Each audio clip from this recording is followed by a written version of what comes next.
శివుడు ఉండగా చింత ఏలవు మానవా.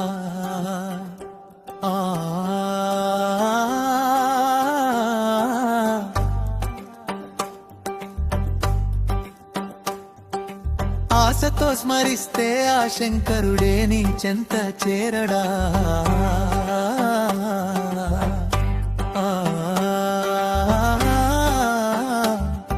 స్వచ్ఛమైన మనసుతో మననం చేస్తే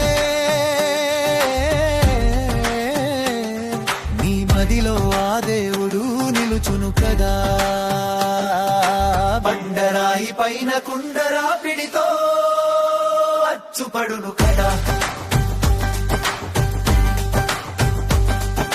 బండబారిన మనసు శివుని పైన లగ్నమైతే మనిషి మనిషిగా మారును కదా. బండబారిన మనసు శివుని పైన లగ్నమైతే మనిషి మనిషిగా మారును కదా. కఠిన శిలలే కరిగిపోగా భక్తికి మనిషి మనసు కరగడం సునాయాసమే కదా. మనిషి కృషి చేస్తే ఋషిగా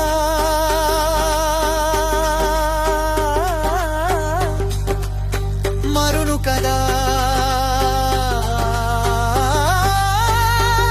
మహాదేవా